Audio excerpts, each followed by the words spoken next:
करें बाईसा? बाईसा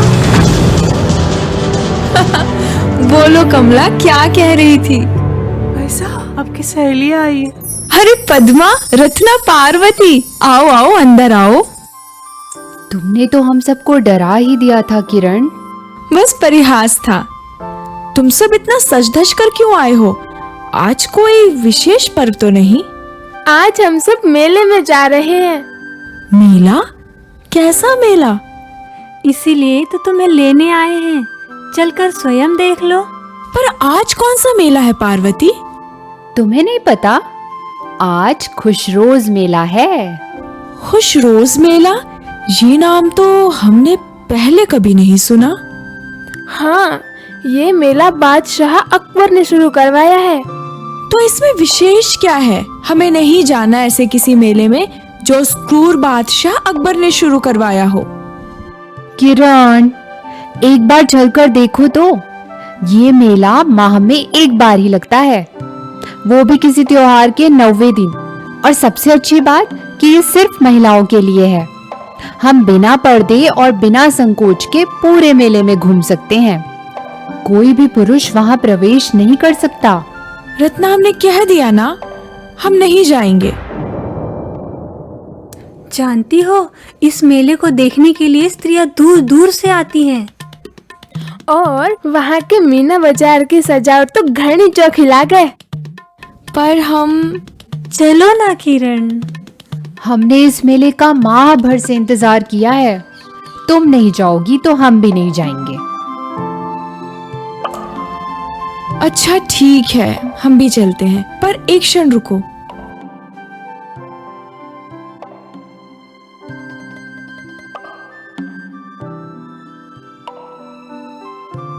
हे प्रभु, बाईसा, आपका कुछ नहीं हो सकता।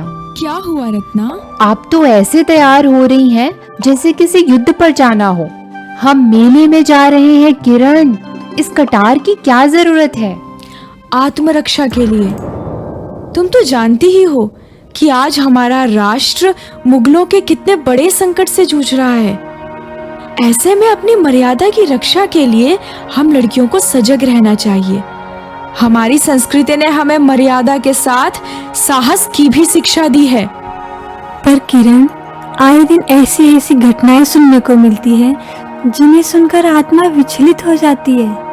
पर हम लड़कियां कर भी क्या सकती हैं? हम क्या नहीं कर सकते पार्वती? यदि हम माँ लक्ष्मी का रूप है तो माँ काली भी हमारा ही अवतार है। ये मुगल स्त्रियों को अपनी भोग्या समझते हैं और वही अत्याचार हमारे देश की बहु बेटियों के ऊपर भी कर रहे हैं। इन्होंने ही हमें अबला का दर्जा दिया है, वरना हमारी सनातन संस्कृति ने तो नारी को पूज्या का स्थान दिया है। यत्र नार्यस्तु पूज्यन्ते रमन्ते तत्र देवताः। जय हो किरण बाईसा की। बाईसा, ना करे नारायण, यदि कभी आपका पाला किसी मुगल से पड़े तो आप क्या करेंगी? रत्ना, उनसे हम नहीं, हमारी एक कटार निपटेगी। हम उस मुगल को इस बात का अनुभव करा देंगे कि हमारी उदारता को हमारी कमजोरी समझना उनकी सबसे बड़ी भूल है। यानी तुम कटार ले चलने का निर्णय नहीं बदलोगी?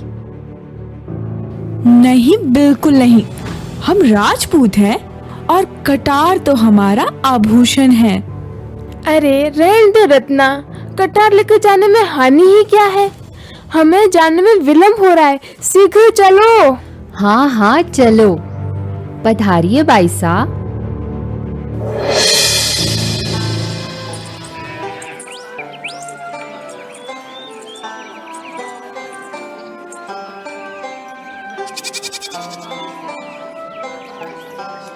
किरण बाईसा, इधर तो आइए। किरण, देखो तो कितनी सुंदर चूड़ियां हैं। ये तो थारे ऊपर घनी जचेगी। सचमुच, ये तो बहुत सुंदर है रत्ना। किरण, देखो तो कितना सुंदर हार है। ये मेरे ऊपर कैसा लगेगा? बहुत सुंदर लगेगा। काका, इसका मूल्य क्या है?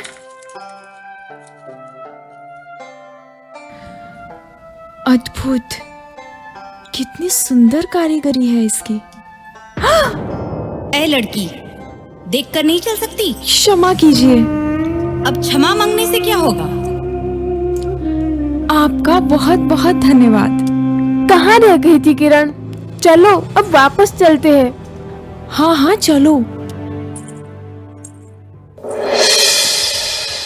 क्यों शबीना, कैसा लगा हमारा ये खूबसूरत चाल? काबिले तारीफ है जहांपना, आपकी दूरदर्शी और अक्ल का कोई सानी नहीं। आपने ऐसा पैंतरा आजमाया है कि सांप भी मर जाए और लाठी भी न टूटे। ये बेवकूफ हिंदुस्तानी खुशरोज मेले को शहंशाह की ओर से औरतों के लिए एक तोहफा समझ रहे हैं और आपको दुआएं दे रहे हैं। यूं ही हम शहंशाह हिंद नहीं है शबीना। कोई नहीं जानता कि खुशरोज मेला तो हिंदुस्तानी औरतों को फंसाने का एक जाल है बस। वैसे शबीना, जी जहांपना। ये बेहद खूबसूरत परी कौन थी? जहांपना, पहनावे से और चाल ढाल से कोई राजपूत शहजादी मालूम होती है। जो भी हो, हमें उससे फर्क नहीं पड़ता। बस हम इस सुंदरी से रूबरू होना चाहते हैं। जहांपना, आम औरतों को चंगुल में फंसाकर महल में लाना आसान है। वो और उनका परिवार खौफ की वजह से किसी से कुछ नहीं कह पाते।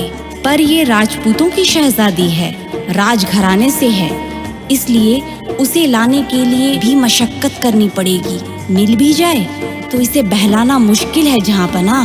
तुम इतने दावे से कैसे कह सकती हो? माफ करें हुजूर, पर इसके तेवर बाकी लड़कियों से अलग हैं।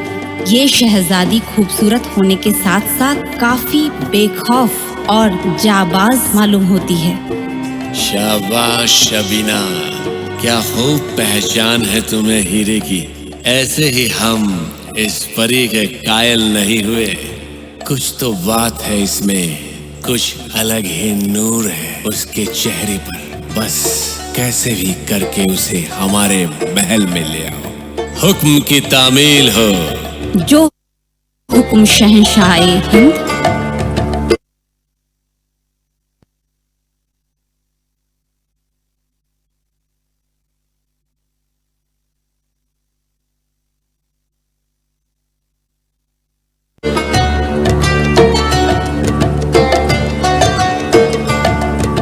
या खुदा, जानती है कितनी मशक्कत करनी पड़ी है इस शहजादी को मनाने के लिए। कितने चक्कर काटे हैं मैंने, कितनी चालें चली हैं। इतने दिनों की मेहनत के बाद जाकर इसे यहाँ घुमाने के बहाने ला पाई हूँ। क्या जरूरत थी जान को जोखिम में डालने की? तुम राजपूतों को नहीं जानती। अगर उन्हें जरा सी भी हवा लग जाती तो सर ही कलम कर देते तुम्हारा। क्या करती मैं ना, मरना तो था ही। शहजादी को न ला पाती तो शहंशाह के हाथों भी मारी जाती। कोई दूसरा रास्ता ही नहीं था जान बचाने का। पर वो है कहाँ? बस आती ही होगी। अरे वो देखो, आ गई। हम आपका ही इंतजार कर रहे थे। चलिए हम आपको इस खूबसूरत महल की सैर कराते हैं। ये महल तो सचमुच बहुत सुंदर है। चलिए।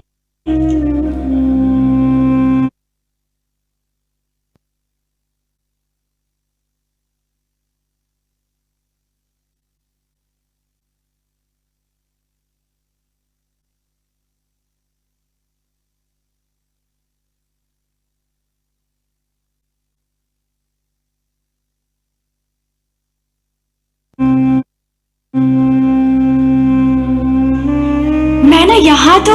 मैना, शबीना, कहाँ गई तुम दोनों? ये कक्ष किसने बंद किया? क्या कोई है यहाँ? क्या कोई है? मेरी मदद करो। कौन है? कौन है वहाँ? मैं कहती हूँ सामने आओ। कौन हो तुम? और मुझे यहाँ क्यों लाया गया है? सुंदरी, आप हमें नहीं जानती।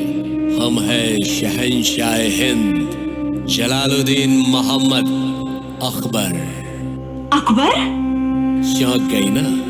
उस दिन खुशरोज मेले में हमने आपको पहली बार देखा। तब से ही हम आपसे रूबरू होना चाहते थे। आपकी खूबियों ने हमें मोहित कर दिया। हम आपको अपनी मलिका बनाना चाहते हैं। पापी, नीच, दुष्ट, तू जानता भी है तू भारत की अस्मिता को चुनौती दे रहा है। खुशरोज मेले में स्त्रियों के बीच चोरों की तरह घूमने वाला खुद को शहंशाह कह रहा है। शर्म आनी चाहिए तुझे। तू तो सामान्य पुरुष कहलाने के भी योग्य नहीं है। सुभान अल्लाह, सुभान अल्लाह। ये हसीन चेहरा गुस्से में और भी खूबसूरत लगता है। आपको तो खुश होना चाहिए, जिसके आगे ये सारा हिंदुस्तान सर झुकाए खड़ा है। वो शहंशाह हिंद आपके आगे अपने इश्क का इजहार कर रहा है। प्रेम? परिभाषा भी पता है प्रेम की? भोली भाली स्त्रियों के साथ दुर्व्यवहार करना प्रेम नहीं, दुष्टता है, पाप है। सच्चा प्रेम तो माँ, पिता, गुरु और भगवान करते हैं। तुम जैसे लोग तो प्रेम शब्द को कलंकित करते हैं, सिर्फ कलंकित। ऐ नाज़नीन, आपकी हर अदा पर कुर्बान होने को जी चाहता है। आप एक बार हमें कबूल तो करिए। सारे जहां की दौलत, शोहरत आपके कदमों में लाकर रख देंगे। आपके इस दिलकश हसीन चेहरे पे कभी गम की एक लकीर भी नहीं आने देंगे। वादा है हमारा। छी, पराई स्त्री से ऐसी बातें करते हुए तुम्हें लज्जा नहीं आती? खबरदार, जो एक कदम भी आगे बढ़ाया वहीं रुक जाओ। चुपचाप हमारी बात मान लो। नीच, नराधम, सम्राट होते हुए भी तूने इतना बड़ा पाप करने की कुचेष्टा की। पहले तो छल से हमारे भारत देश पर कब्जा किया और अब वहाँ की बहू बेटियों के साथ दुर्व्यवहार करता है। दुष्ट, अधम, तू बादशाह नहीं, नीच पिशाच है। तू जानता भी है मैं किस कुल की कन्या हूँ? हमारे सब्र का इम्तिहान मत ले मूर्ख लड़की। क्या समझती है अपने आप को? सीधी तरह मान जा, वरना क्या? ले संभाल। कटार दूर रखो। अब बोल, तू क्या बोल रहा था? भले ही कई राजा तेरे आगे अपना सिर झुकाते हो, लेकिन मेवाड़ का सिसोदिया वंश आज भी अपना मस्तक ऊंचा किए खड़ा है। महाराणा प्रताप के नाम से तो तू आज भी थर्राता है। मैं उसी वीर राजवंश की कन्या हूँ। मेरी धमनियों में बप्पा रावल और राणा सांगा का रक्त बह रहा है। मेरे अंग अंग में क्षत्रिय वीरांगनाओं के चरित्र की पवित्रता है। माफ कर दो मुझे, बख्श दो मुझे मारना मत। अब हंस पापी, अब बता कि तू कौन है और मैं कौन हूँ। क्या समझता है इस भारत की भूमि को? यहाँ की बच्ची बच्ची माँ दुर्गा का रूप है। रण में आ जाए तो चंडी है। अब तू ही बता कि तुझे क्या दंड दूं? मुझे माफ कर दो, मेरी जान तुम्हारे हाथों में। मैं तुमसे भीख मांगता हूँ। तेरे पापों की माफी तो संभव ही नहीं है, दुष्ट। अगर तू बचना चाहता है तो मन में सच्चा पश्चाताप करके अपनी माता की शपथ खाकर प्रतिज्ञा ले कि आज से खुशरोज मेला कभी नहीं लगेगा और किसी भी नारी की आबरू पर तू मन नहीं चलाएगा। नहीं तो देख, इस तेज धार कटार से अभी तेरा काम तमाम किए देती हूँ। मैं अपनी अम्मी जान की कसम खाकर कहता हूँ कि आगे से कभी खुशरोज मेला नहीं लगेगा। मैं तुम्हें जुबान देता हूँ। जा, आज भारत देश की एक कन्या ने तुझे तेरे प्राणों की भिक्षा दी। दूर हो जा मेरी नजरों के सामने से और कभी दोबारा भारत की स्त्रियों को बुरी नजर से मत देखना।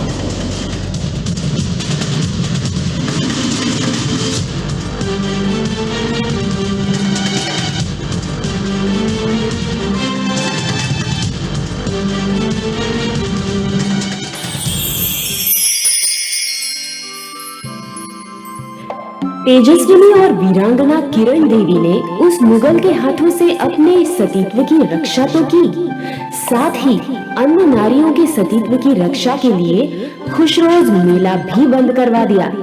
किरण देवी ने दिखला दिया कि अबला कही जाने वाली नारी कितनी बलवती होती है। ये कहानी मात्र एक कहानी नहीं है, बल्कि वो धधकती हुई ज्वाला है जो भारत देश की हर कन्या के हृदय में शौर्य, साहस, निडरता और तेजस्विता की चिंगारी को सुलगाने का सामर्थ्य रखती है। किरण की ये सत्य कथा भारत की हर कन्या को संदेश देती है कि हे भारत की कन्याओं, अपने भीतर की सुषुप्त शक्तियों को जगाओ। जब ध्यान, योग, संयम, साधना और सदाचार से अपने व्यक्तित्व को किरण, सोनबा, गार्गी और मदालसा की नाई चमकाओ, क्योंकि तुम हो भारत की तेजस्विनी। सत्य को पहचानो, जरा नजरें उठाकर देखो। जो किरण और उस समय की अनेक स्त्रियों के साथ हुआ, वो अत्याचार आज भी हो रहा है। अलग रूप में, अलग ढंग से आज भी समाज में कुछ भ्रष्ट मानसिकता वाले लोग social media, web series, movies आदि के माध्यम से स्टेटस सिंबल के नाम पर स्त्रियों को भोग्या की तरह प्रस्तुत कर रहे हैं। उनके प्रति लोगों की मानसिकता को दूषित कर उनकी मान मर्यादा को तार तार कर रहे हैं। लिव इन रिलेशनशिप, लव जिहाद, वैलेंटाइन डे और न जाने किन किन माध्यमों से भारत की कन्याओं की कोमल भावनाओं का फायदा उठाकर उनके जीवन के साथ खिलवाड़ किया जा रहा है। हम पूछते हैं कि आखिर अब किस दिन का इंतजार है? क्या इतना विनाश आंखें खोलने के लिए पर्याप्त नहीं? आज आवश्यकता है जागरूक होने की, सत्य को पहचानने की, सनातन संस्कृति व संतों के ज्ञान का अवलंबन लेने की, क्योंकि सदा से ही संतों ने समाज को विनाश से बचाया है। इस युग में आध्यात्मिक क्रांति का शंखनाद कर भारत को विश्व गुरु बनाने का बीड़ा उठाया है। स्वस्थ, सुखी और सम्मानित जीवन जीने का मार्ग दिखाने वाले मातृ पितृ पूजन दिवस, व्यसन मुक्ति अभियान, युवा धन सुरक्षा अभियान द्वारा समाज को जगाने वाले पूज्य संत श्री आशाराम जी बापू ने। पूज्य बापू जी ने अपने सत्संगों व अन्य सेवा कार्यों के माध्यम से पिछले 5 से अधिक दशकों से निरंतर समाज के प्रत्येक वर्ग और विशेषकर स्त्रियों के वास्तविक कल्याण का मार्ग प्रशस्त किया है। समाज के हर वर्ग को उन्नत किया है। महिला उत्थान मंडल का गठन कर नारी को नारायणी बनने का ब्रह्म संदेश दिया है और तेजस्विनी भव अभियान के माध्यम से किशोरियों व युवतियों को ओजस्वी, तेजस्वी व महान बनने का संदेश दिया है। हे भारत की कन्याओं, उठो, जागो और बनो तेजस्विनी।